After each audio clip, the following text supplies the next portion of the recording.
Could we be seeing the early days of the de-politicization of entertainment? Still perhaps a pinch optimistic of an interpretation, yet there are strong indications that maybe, just maybe, the tides have finally visibly turned for good, as both EA and Sony have instructed their employees to be tolerant of differences of opinion. That's quite the tonal shift. In regards to the Roe v. Wade abortion debate, Netflix too has put out a statement making it clear that people might be expected to work on projects that they find harmful, and that if they are not supportive of Netflix diversity of programming, then perhaps the company's simply not the best place for them. Netflix then followed up this mild-mannered yet sternly worded warning with the firing of 150 of its most problematic employees, and the cancellation of a great deal of entertainment. If God is truly good, then we will hopefully see similar layoffs hit Sony and EA in the near future. But even if they are not at the point of purging the problem from their ranks just yet, the simple silence of these corporations is in and of itself a significant change in their usual modus operandi, as before they would not shut up about this nonsense. There has barely been an SJW manufactured controversy that these companies haven't been falling over themselves to get embroiled in over the last half a decade. All companies damn near, and yet now, despite the usual threats by the mainstream media, they remain quiet. Take, for example, a relatively mild one here from the Jeff Bezos Post, where they have contacted 20 major video game companies, just casually, innocently ask them their opinion about Roe v. Wade and whether or not they will give extra monetary aid to their employees in places where abortion would no longer be available. The US is going to make abortion illegal, is it? Well, that's pretty horrible. Wait, was that? That's not at all what Roe v. Wade will do? Well, that's weird. I mean, the Bezos Post is asking the relevant questions here. And whilst this may seem silly, this is the tactic they have been using for, again, the last half decade to great success, where they send out an email with the most loaded terminology imaginable to make sure that the recipient understands what kind of a response is expected of them, and the negative coverage that will come about from the failure to bend the knee adequately. And should a company fail to live up to the progressive expectations, then various hit pieces will invariably follow.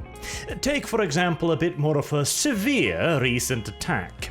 Disney failed to speak out against the anti-groomer bill in Florida, a piece of legislation that a certain segment of the political sphere has taken a great deal of umbrage with. Disney did eventually make some half-hearted mewling noises that achieved nothing but to make an enemy out of the state of Florida and make sure that Disney lost all of their special tax privileges. Ouchie. But of course, that pound of flesh is not quite enough to make up for the sin of not speaking in time. And so we get articles like this. Who owns 4chan? Whilst the infamous image board ties to mass shootings have long been clear, its relationship with a Japanese toy maker has remained remarkably murky. What the hell? 4chan? Japanese toy maker? What has this got to do with any... Oh, Disney.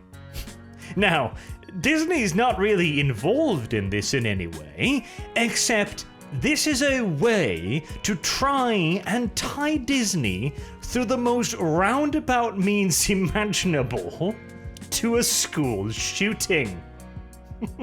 Good God. I am not one for defending Disney, but this is a stretch and a half. And the company decided to not respond for requests for commentary. I wonder why. Now, of course, it is also potentially possible that this is not an indication in any way, shape, or form of any true change within the companies. It might simply be that recent events like Roe v. Wade is too hot of a potato and too obvious of a controversy for any company to want anything to do with it. Except, of course, there are those companies as well, like Bungie, that genuinely believe that their role of making pretty pixels on screen shoot ridiculously over-designed guns at one another gives them the moral obligations to make their feelings on abortions known. Yet, despite the undeniable temperature of the potato in question, I do believe that in particular the Netflix example does seem to indicate that some companies, very slowly and very gradually, are beginning to learn that it is not worth it to try to virtue signal. Because no matter how obvious and clear the virtue signal may be, no matter how seemingly popular the cause might be, amongst their HR and social media department usually, the backlash is almost always worse than the praise. Because what tends to happen is that they'll pop out their little virtue signal, they will receive their plaudits from a tiny minority, and the overwhelming majority will yell at them for saying something stupid, either that goes against their personal politics, particularly on an issue as divisive as Roe v. Wade, or simply having a political agenda at all. As a refreshing number of people, many in office as well, are beginning to realize that, maybe tremendous corporations shouldn't have, or be allowed to have, political opinions. And even for the companies, simply staying quiet seems the best option.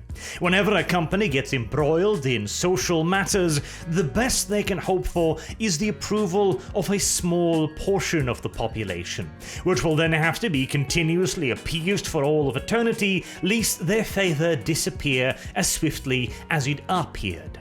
Meanwhile, the overwhelming majority will not give a shit one way or another, and a small group will absolutely hate the company. But hatred tends to stay around for a lot longer than positivity. So once the company will have made a group of permanent enemies, they will have gained at best ephemeral allies, just as likely to get pissed off by the next social-political stance of the company as applauded. And the rewards for simply shutting up and doing what the company does have been self-evident for quite some time now. I guarantee you Netflix in particular has been watching the enormous success of, for example, Sonic the Hedgehog 2. Now, it wasn't a particularly good movie. Sonic himself was goddamn boring for 98% of it, although Jim Carrey as Eggman was amazing and Idris Elba as Knuckles was great too. The movie was not particularly great, and yet it is now the highest grossing video game movie ever in the US. Why? Because it simply tried to give the fans what they wanted. Meanwhile, these are the reviews for the Halo TV show, a series that did everything in its power to piss like a fire hose on its audience.